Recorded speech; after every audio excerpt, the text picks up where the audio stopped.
It's a beautiful day today here in Castlegar, BC.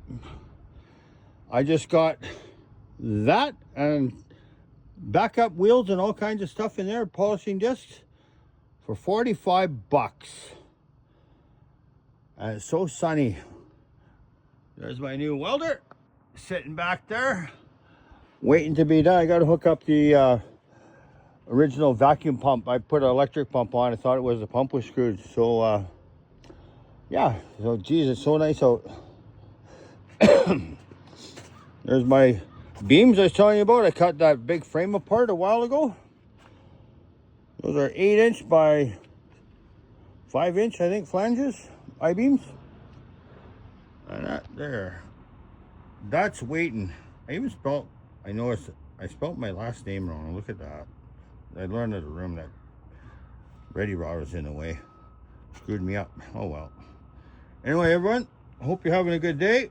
And I've got fire pits for sale. There's the heads off the tanks right there. There's one. There's two.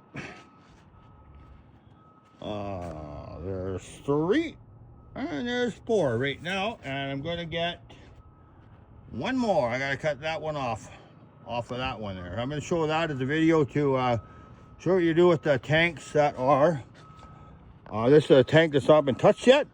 And that's a whole joint that's got to be done. I'm going to video all that, what I do to join these together. So what I'm going to do with this is I'll grind about right there, about 3 inches wide, 4 inches wide, to put that coupler on.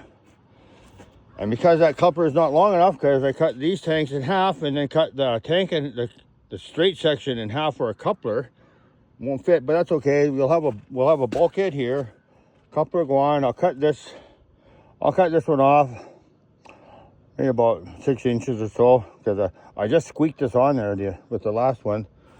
As you can see right here, I cut this head off right maybe about here somewhere. I just made it. I got lucky. So anyway, we got the lifting guys to come off, this jewelry. These will kind of take them off after, but what I want to do is there's another lifting lug. See that pitting there? That's not bad. It's out of not so bad. That should be out of the water line. Yeah, so we got to cut the feet off and then grind them all up. The only thing I got, this is the bottom of the tank. There's the plug there. But see, the steel is all pretty good. So I put the best steel on these tanks on the bottom. One back here, I'll show you. Okay, this is right here. This is, let's see, what do we got?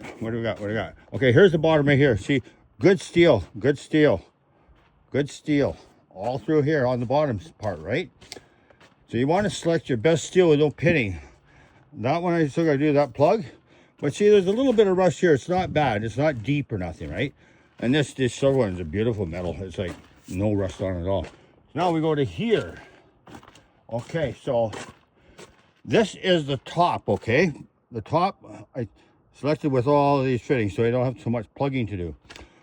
So now this tank here, okay, this is the bottom. Okay, see, one drain plug.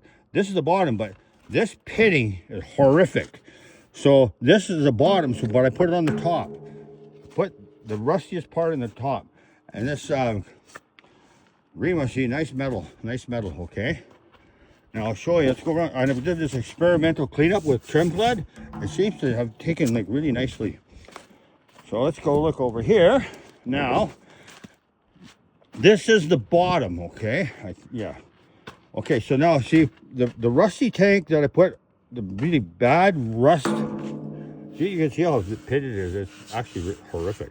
These pits here, like these are third of the way right through the metal, but it's on the top, so it's okay. So now here's your water line right about here.